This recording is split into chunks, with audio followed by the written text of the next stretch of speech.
আমাদের হাতে কোনো আণবিক বোমা নেই, আমাদের হাতে কোনো ট্যাঙ্ক নেই, কামান নেই, এসএলআর নেই, এসএমজি নেই, আমাদের হাতে এমনকি একটা ছোট্ট রিভলভারও নেই। তো ভারত আমাদেরকে হুমকি মনে করে কেন? আমাদেরকে হুমকি মনে করার কোনো কারণ নেই। তারা আমাদের প্রতিবেশী, আমরা তাদের কাছ থেকে সুপ্রতিবেশী সুলভ দৃষ্টিভঙ্গি এবং আচরণ প্রত্যাশা করি। ভারতের কোনো দলের ব্যাপারে আমরা তো কথা বলি না, তাহলে ভারত কেন আমার ঘরের, আমার দেশের দলের ব্যাপারে কথা বলবে? এ অধিকার তো ভারতকে কেউ দেয়নি। এইটা তো ইন্টারন্যাশনাল কনভেনশন এবং মিউচুয়াল রিলেশনের সম্পূর্ণ ভায়োলেশন। কেন ভারত এটা করবে? আমরা ভারতের কাছে সুপ্রতিবেশী সুলভ আচরণ চাই এবং আমরাও তাদের সাথে সুপ্রতিবেশী সুলভ আচরণ করতে চাই।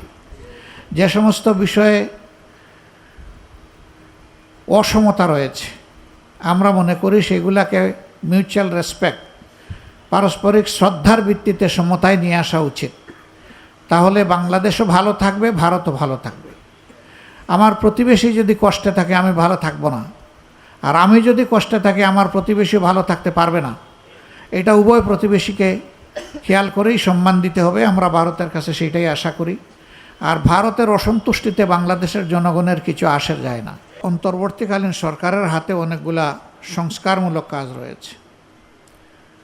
আমরা শুরু থেকেই বলে আসছি যে আমরা তাদেরকে পর্যাপ্ত নয়, আমরা তাদেরকে যৌক্তিক সময় দিতে চাই।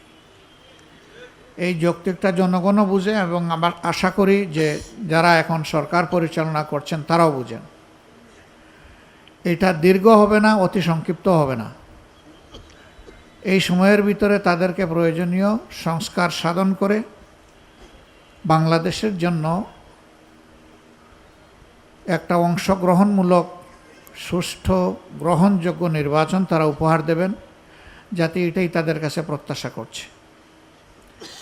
এই সময়টা যখনই ম্যাচিউরড হবে, রাজনীতির দৃশ্যপট আরও স্পষ্ট হবে, তখন আলহামদুলিল্লাহ দেশের জনগণের স্বার্থকে বিবেচনায় নিয়েই জামাতে ইসলামী সিদ্ধান্ত নেবে যে জামাতে ইসলামী কোন ফর্মে অংশগ্রহণ করবে। আপনারা দোয়া করুন এই সিদ্ধান্তটা যেন আল্লাহ তাআলার দরবারে মকবুল হয় এবং দেশের কল্যাণে যেন আল্লাহ তাআলা কবুল করেন। এক বোন প্রশ্ন করেছেন, আমরা জানি আন্তর্জাতিক আদালতে মামলা হয়েছে, তাকে কিভাবে বিচারের আওতায় আনা হবে জানতে চাই।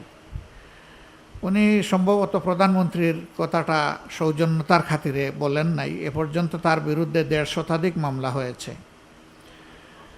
আন্তর্জাতিক আদালতে, এই আদালতের শেপ কী হবে, এটার আরও কিছু সংস্কার কাজ হবে। মাত্র প্রসিকিউশন নিয়োগ হয়েছে, এখনও তদন্তকারী সংস্থা নিয়োগ হয়নি, বিচারক নিয়োগ হয়নি। এই বিষয়গুলা কমপ্লিট করেই তারপরে আমরা আশা করব যে একটা ন্যায়ানুগ বিচার হবে। আমাদের উপর আদালতের নামে যে জুলুম করা হয়েছে এইটাও আমরা চাই না।